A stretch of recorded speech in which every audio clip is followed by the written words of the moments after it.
Kumusta mga brad? Isa nga po sa pinakasikat na motor ni Suzuki dito sa atin, Raider 150 na yan, na kilala nga po bilang si King of Underbone. Mabilis, maporma, maraming disgrasya, at higit sa lahat ang daming piyesang available, kaya mabilis na din bihisan. Isa nga din po ang motor na ito sa madalas sinasali sa mga motorcycle show. Ganon nga po kasikat ang Raider 150 dito sa Pilipinas. Pero pagdating nga po sa mga retro scooter, may panlaban din naman sila, kaso hindi pa nila dinadala.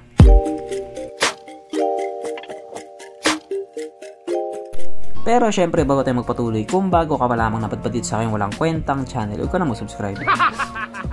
So yun na nga, alam nyo ba na pagdating nga din po sa mga classic or mga retro classic scooter, may pambato din dyan si Suzuki. Kung si Yamaha nga po may Fazio at si Honda naman may Stylo, si Suzuki meron din silang Saluto. Yes po, meron po silang Suzuki Saluto 125. Ang kanilang poging retro classic scooter na walang kamuka. Hindi, wow. Hindi niya kamuka yung Vespa, hindi niya kamuka yung Kim Kulay, at hindi pa niya kamuka yung ibang mga retro classic scooter. Tigbason, takarod. De, joke lang mga brad. Syempre, ang dami po niyang kamuka. Pero dahil nga po siya ay membro ng The Big Four at hindi siya made in China, for sure hindi siya nanggaya.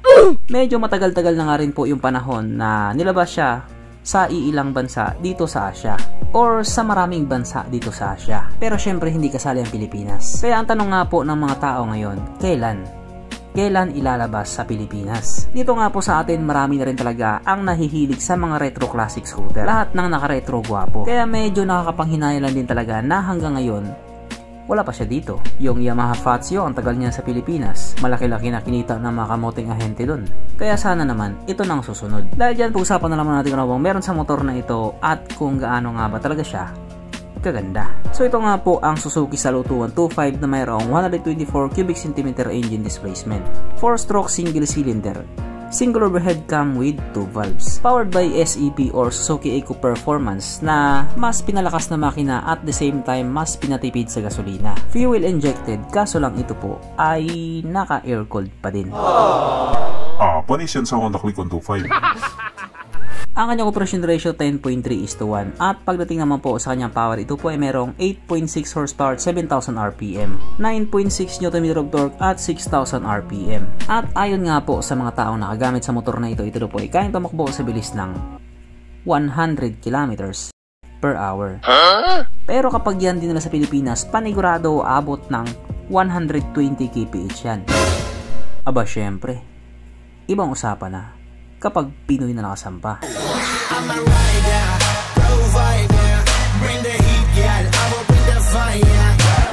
Ang kanyang tangke ay kayang magkarga ng 5.5 liters fuel ng capacity na kumukonsumo naman na po ng 54 km per liter. So parang nga po sa isang 125cc na retro classic scooter, matipid po siya sa gasolina. Ang sukat na niyang gulong 100/90/10 sa harap at ganoon din po sa likuran, 100/90/10. Pagdating naman po sa kanyang braking system, ito po ay naka-disc brake sa harap at drum brake pa din po sa likuran. At wala din po itong ABS. Pero wala namang problema doon. Okay lang naman yun kasi nga 125cc lang naman siya. Ang kanyang seat height ay may taas sa 760mm at ang motor nga po na ito ay may kabuuang bigat na 114 kg. So parang nga po sa isang 125cc na retro classic scooter, sakto lang din yung bigat niya. Mapunta naman po tayo sa iba pa niya mga features. So ang ilaw nga po sa motor nito, naka full LED na po. At kung titignan nga po natin yung itsura niya or itsura ng mga ilaw niya, may kamukha talaga siya. At alam nyo na rin siguro kung ano yung mga kamukha niya. Pero 100% hindi siya nanggaya. Kasi hindi siya made in China. Ang kanyang gauge panel ito po ay naka-analog at may maliit na digital. At maganda nga din po yung pagkakadesign nila. At katulad nga po sa mga bagong scooter ngayon, nakakilis din po ito. Yes po, retro classic scooter, pero nakakilis. At sa tabi nga po ng pihitan niya, syempre hindi mawawala at present nga din sa motor na ito ang kanyang USB charging port. Na para kahit saan ka nga po magpunta, hindi ka na mangangamba na baka malubat yung cellphone mo kasi nga manonood ka pa ng Pornhub. At kung mapapansin nga po ninyo, nasa harapan na po yung gas tank cap niya na siya na nga pong uso sa maraming scooter ngayon. Pinaka-purpose nga po nila doon para mas malaki yung kanyang underseat compartment na nangyari nga po dito. Malaking advantage po kasi yun sa isang motor kapag malaki yung kanyang underseat compartment. Kaso lang wala na po itong kickstart na siya nga pong palaging hinahanap ng mga taong walang pambili. Pero dito may pambili ka man o wala, alam kong hinahanap mo to. Sapagkat nandito na nga po tayo sa exciting na part, ang kanyang mga suspension. So sa harapang bahagi nga po, ito ay ginamitan ng telescopic fork. At sa likuran naman, ito po ay gumagamit ng dual shock absorber, na ayon nga po sa mga taong nakagamit sa motor na ito, maganda ang bounce.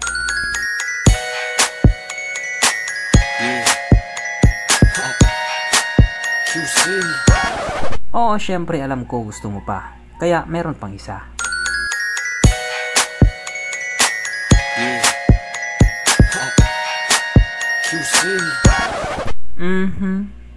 Panigurado, wala na namang nalungkot. At dahil wala nga pong nalungkot, alamin na po natin kung present nga ba sa motor na ito yung tatlong pinaka-importanting features. So, una na nga po dito, ang kanyang lagayan ng istalyon. At good news mga brad, meron siyang ganon. Meron siyang lagayan ng istalyon.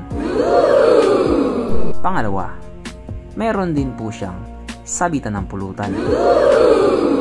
At oras na nga po para sa ating Red Horse check, ang pinaka-importanting feature sa isang motor. At ayon nga po sa aking masusing pag-aanalisa, ang motor na ito ay kayang magkarga ng 2 kahong Red Horse at kasya pa 1 kahon sa kanyang underseat compartment.